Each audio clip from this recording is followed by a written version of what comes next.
வணக்கம். நான் doctor Diana Vimalraj. நான் புதுவை அரசு பொது மருத்துவமனையில் கேஷுவாலிட்டி மெடிக்கல் ஆஃபீஸராக இருக்கேன். இப்போது ரோட் சேஃப்டி வீக் நம்ம கவர்மெண்ட் செலிப்ரேட் பண்ணுது இல்லையா? ஸோ ஃபர்ஸ்ட் எய்ட் மெஷர், ரோட்டில் ஒருத்தவங்க அடிபட்டு கிடந்தாங்கன்னா அவங்களுக்கு முதல்ல என்னென்ன பண்ணணும், என்னென்ன பேசிக் ஸ்டெப்ஸ் நம்ம பண்ணணுன்றது நான் இப்போ உங்களுக்கு ஒரு டெமான்ஸ்ட்ரேஷன் மாதிரி பண்ணி காட்ட போகிறேன். ஞாபகம் வச்சுக்கோங்க, பதட்டம் வேண்டாம், நிதானமாக இருங்க. அடுத்து வந்து ஆம்புலன்ஸ் 108 ஆம்புலன்ஸ் கால் பண்ணி இன்ஃபார்ம் பண்ணிவிடுங்க, இல்லை போலீஸுக்கு கால் பண்ணிவிடுங்க. அடுத்து சப்ஜெக்ட்டுக்கு பேசிக்காக என்னென்ன பண்ணணுன்றதை நான் உங்களுக்கு ஒரு சின்ன டெமோ மாதிரி பண்ணி காட்ட போகிறேன். ஃபஸ்ட்டு வந்து நீங்கள் இப்போது அவங்க கான்ஷியஸாக இருக்காங்களா, முழிப்போடு இருக்காங்களா அப்படின்றத வந்து நம்ம அவங்கள எழுப்பி பார்க்கணும். அவங்க கான்ஷியஸாக இருக்கிறாங்க, பேசுகிறாங்க அப்படின்னா காயம் ரொம்ப ஆழமாக இல்லைன்னு அர்த்தம். அவங்க ரொம்ப சுயநினைவு இல்லாமல் இருக்கிறாங்கன்னா தலையில் ஏதோ அடிபட்டிருக்கான வாய்ப்பு இருக்குது, இல்லைனா வலினால ஒரு ஷாக்கில் இருக்கிறாங்கன்றதுக்கான வாய்ப்பு இருக்குது. அதுக்கப்புறம் பார்த்தீங்கன்னா எங்கேனாச்சும் ரத்தம் வருதா, காயம் இருக்கா அப்படின்றது நீங்கள் பார்க்கணும். இப்போது முதல்ல நீங்கள் ஞாபகம் வச்சுக்க வேண்டியது அவங்க மூச்சு விடுறாங்களா, அவங்களோட மூச்சில் ஏதாவது ப்ராப்ளம் இருக்கான்றது நீங்கள் செக் பண்ணணும். இப்போ பேஷண்ட் பார்த்தீங்கன்னா வாயில் ப்ளீட் ஆகுது, வாயில் ரத்தம் வருது, இல்லைனா வாந்தி எடுக்கிறாங்க அப்படின்ற பட்சத்தில் என்ன பண்ணணும்னா அவங்கள ஒரு பக்கமாக லைட்டாக திருப்பி வச்சு படுக்க வைக்கணும். இது ரொம்ப ரொம்ப முக்கியமான ஸ்டெப்பு. இது மூலயமா அவங்களோட மூச்சு வந்து ப்ராப்ளம் இல்லாமல் இருக்கும். அது எப்படி நான் உங்களுக்கு இப்போ காட்டுறேன். இப்போ அவங்கள வந்து ஒரு பக்கம் இப்படி தலையை திருப்பி வச்சு நீங்கள் பண்ணலாம். அப்படி இல்லைன்னா அவங்களோட இந்த ஒரு கையை, அவங்களுக்கு வலி எதுவுமே இல்லை, அப்போ நீங்கள் தூக்குறப்ப பெயின் எதுவும் இல்லைன்னா அவங்கள வந்து இப்படி ஒரு சைடில் வச்சு இப்படி பிடிச்சிக்கலாம். ஸோ அப்போ வந்து அந்த வாமிட்டும் அந்த பிளட்டும் வந்து வெளியில் வந்துடும், உள்ளே போகாது. ஸோ அவங்க ப்ரீத் பண்ணுறது ஈஸியாக இருக்கும். இதுக்கு அடுத்து நீங்கள் பார்த்தீங்கன்னா வேறு எங்கேயா காயம் இருக்கா அப்படின்னு பார்க்கணும். சிராய்ப்பு காயம்னா பரவாயில்ல, சோப் வச்சு வாஷ் பண்ணிக்கலாம், அப்புறம் நீங்கள் ஃபர்தர் ட்ரீட்மெண்ட் பண்ணலாம். இப்போது இந்த ஃபார் எக்ஸாம்பிள் இப்போ இங்கே வந்து ஒரு பெரிய காயம் இருக்குது, கையில் ஒரு வெட்டு காயம் இருக்குது, ரொம்ப ரத்தம் வருது அப்படின்னா முதல்ல நான் சொன்ன மாதிரி பதட்டமாகாதீங்க, அதுதான் ரொம்ப முக்கியம். பேஷண்ட் பதட்டத்தில் தான் இருப்பாங்க, பட் நீங்கள் பதட்டம் அடைய வேண்டாம். சுத்தமான துணி எதா இருக்கான்னு பக்கத்தில் பார்க்கணும். இப்போ இந்த மாதிரி ஒரு கிளாத் எதா இருக்குது அப்படின்னா அது நல்லா ஃபோல்ட் பண்ணிக்கோங்க. இப்போ இங்கே ஒரு காயம் இருக்குன்னா விரல் நுனியில் ப்ரெஷர் கொடுக்க வேண்டாம், உள்ளங்கையில் ப்ரெஸ் பண்ணுங்கள். இப்படி வச்சு இந்த காயத்தில் இப்படி சுற்றி இப்படி ப்ரெஸ் பண்ணுங்கள். இது இன்னும் முக்கியமான ஸ்டெப்பு. கையை கொஞ்சம் தூக்கி வச்சுக்கோங்க. இப்போ நீங்கள் இதை நவுத்தக்குள்ளே ரொம்ப வீக்கம் இருக்குது, ரொம்ப வலி இருக்குது அப்படின்னா ரொம்ப நகர்த்த வேண்டாம். வலி இல்லை, மேலோட்டமாக தான் காயம் இருக்குது அப்படின்னா ரத்தத்தை நிறுத்துறதுக்காக இப்படி அமுத்தி கை எப்படி தூக்கிக்கலாம். ஸோ ஹாஸ்பிட்டல் வர வரைக்கும் நீங்கள் இப்படி தூக்கி வச்சிங்கன்னா அந்த ப்ளீடிங் வந்து கொஞ்சம் கம்மியாகும், ரத்தம் வர்றது வந்து கொஞ்சம் கம்மியாகும்.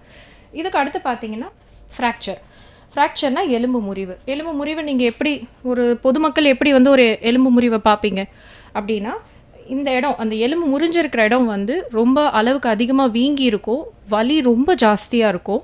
நீங்கள் கொஞ்சம் கையை எப்படி அசைச்சு பார்த்தீங்கன்னா ஒரு கிராக் சவுண்ட் மாதிரி வரும். இப்போ இதில் ரொம்ப முக்கியமான விஷயம், எலும்பு முறிவு இருக்கக்குள்ளே கையை ரொம்ப அப்படி இப்படி நகர்த்த வேண்டாம், அதுதான் ரொம்ப முக்கியம். இப்போ சில சமயம் பார்த்தீங்கன்னா அந்த முறிஞ்ச எலும்பு வந்து காயத்தோட்டு வெளியில் இருக்கும், அது வந்து இப்படி விரல் வச்சு அது உள்ளே அமுத்துறது, இல்லை வந்து இந்த ரெண்டு இப்படி இப்படி இப்படி இப்படியெல்லாம் பண்ண தேவையில்லை. அது ரொம்ப வலி இருக்கும், பேஷண்ட்டுக்கு ரொம்ப வலி இருக்கும், ப்ளஸ் அந்த ரத்த குழாய் ஏதாவது பாதிக்க வாய்ப்பு இருக்குது. அப்படி இருக்க பட்சத்தில் ஸ்ப்ளிண்டிங்னு ஒன்று பண்ணுவோம். இது வந்து யார் வேணால் பண்ணலாம், பொதுமக்கள் பண்ணக்கூடிய ஒரு விஷயந்தான். ஸ்ப்ளிண்டிங்னா இப்போது இங்கே ஒரு ஃப்ராக்சர் இருக்குதுன்னு வச்சுக்கோங்க பேஷண்ட்டுக்கு, நீங்கள் ஏதாச்சும் ஒரு குச்சி இல்லை ஒரு ஸ்டிக் இல்லை ஒரு ஸ்ட்ராங்கான ஒரு உடன் ஸ்கேல், கொடை, குச்சி, பைப்பு ஏதாச்சும் ஒன்று எடுத்துக்கோங்க. இந்த மாதிரி ஒரு ஸ்டிக் எடுத்துக்கோங்க. அது நீங்கள் என்ன பண்ணணுன்னா இப்போ இங்கே ஃப்ராக்சர் இருக்குது அப்படின்னா அதை நீங்கள் சப்போர்ட் இப்படி வச்சுட்டு ஒரு கிளாத் எடுத்து இப்படி ஒரு பக்கம், இப்போ இங்கே காயம் இருக்குன்னா இந்த பக்கம் ஒன்று டை பண்ணிவிடுங்க. இன்னொரு கிளாத் எடுத்துகிட்டு ஒரு சின்ன பீஸ் ஆஃப் கிளாத் எடுத்துகிட்டு கையை பொறுமையாக தூக்கணும், அதுதான் முக்கியம்.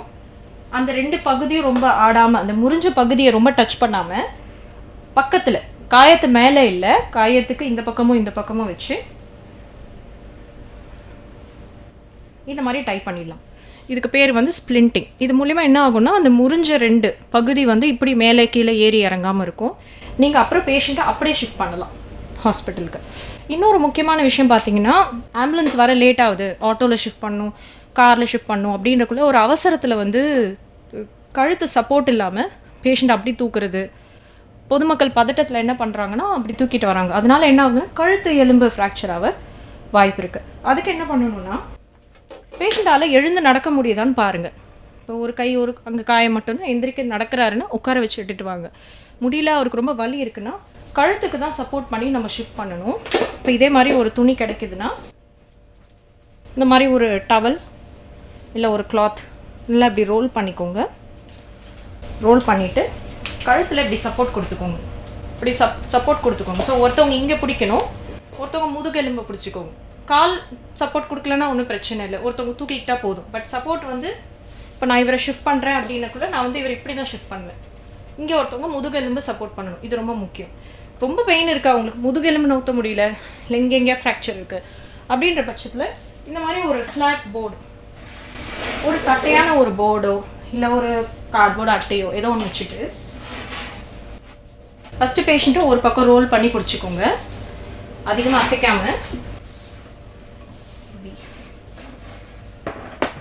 கழுத்துக்கும் முதுகுக்கும் ரொம்ப முக்கியம். அப்புறம் அவங்கள இதில் ஷிஃப்ட் பண்ணிவிட்டு அஃப்கோர்ஸ் அந்த பக்கம் யாராவது இருப்பாங்க பிடிக்கிறதுக்கு, பிடிச்சிக்கிட்டு இதை ஃபுல்லாக லிஃப்ட் பண்ணி தான் நீங்கள் ஷிஃப்ட் பண்ணணும். இதில் ரொம்ப ரொம்ப பேசிக்கான ஸ்டெப்ஸு. இதெல்லாம் நீங்கள் பண்ணிங்கன்னா ஓரளவுக்கு அந்த முதுகெலும்பில் அடிப்படாமல் இருக்கிறது நம்ம பார்த்துக்கலாம். ஸோ இது வரைக்கும் நம்ம பார்த்தது வந்து ஃபர்ஸ்ட் எய்ட் ஸ்டெப்ஸ் தான் நான் உங்களுக்கு டெமோ பண்ணி காமிச்சேன். பட் இதை விட என்ன முக்கியன்றது வந்து அதை தவிர்க்கிறது, ஆக்சிடென்ட்ஸ் தவிர்க்கிறது ரொம்ப முக்கியம். ஸோ வண்டி ஓட்டுறவங்களும் சரி, ரோடை க்ராஸ் பண்ணுறவங்களும் சரி, ரொம்ப கவனமாக இருக்கணும், நிதானமாக இருக்கணும், அவசரப்படக்கூடாது. அப்புறம் முக்கியமான விஷயம், டிராஃபிக் ரூல்ஸை ஃபாலோ பண்ணுங்கள், ஹெல்மெட் வேர் பண்ணுங்கள், சீட் பெல்ட் வேர் பண்ணுங்கள், சிக்னலை பார்த்து க்ராஸ் பண்ணுங்கள். ஏன்னா நிறைய ஆக்சிடென்ட்ஸ் எப்படி நடக்குதுன்னா, ரெட்டில் க்ரீன் சிக்னல் வண்டிக்கு விழறப்போ பெடஸ்ட்ரியன்ஸ் நடந்து போகிறவங்க க்ராஸ் பண்ணுறாங்க. செல்ஃபோன் பேசிட்டு வண்டி ஓட்டாதீங்க, அது ரொம்ப முக்கியம். தலைக்கவசம் ரொம்ப முக்கியம், ஹெல்மெட் ரொம்ப முக்கியம். அது கவர்மெண்ட் எப்போ பார்த்தாலும் நம்மளுக்கு சொல்கிறாங்க, அது ரொம்ப ஒரு வரவேற்கிற ஸ்டெப். பட் பொதுமக்கள் அதை சீரியஸாக எடுத்துக்கோங்க. இது தவிர இந்த மாதிரி அடிப்பட்டால் என்னென்ன பண்ணுன்றது நான் உங்களுக்கு காமிச்சிருக்கேன். ஒன்று ஞாபகம் வச்சுக்கோங்க, இது வந்து உங்களுக்கு மட்டும் சேஃப்டி இல்லை, நீங்கள் சேஃபாக இருந்தீங்கன்னா உங்கள் குடும்பத்துக்கும் அது நல்லது. உயிரிழப்புன்றது அவங்கள விட உங்கள் குடும்பத்தினருக்கு மிகப்பெரிய இழப்பு. அதனால் சில நிமிஷங்கள் பொறுமையும் நிதானமும் டிராஃபிக் ரூல்ஸை ஃபாலோ பண்ணிங்கன்னா உங்கள் லைஃப்பும் நல்லாயிருக்கும், உங்கள் ஃபேமிலி மெம்பர்ஸ்க்கும் நல்லா சந்தோஷமாக இருப்பாங்க. So thanks to Suryan FM, hats off to this one FM which is இந்த அளவுக்கு ஸ்டெப் எடுத்து பப்ளிக் அவேர்னஸ்க்காக இந்த எஃப்எம் வந்து இவ்வளோ ஸ்டெப் எடுத்திருக்காங்க. So my heartfelt thanks. கேளுங்க கேட்டுகிட்டே இருங்க சூரியன் எஃப்எம் 93.5.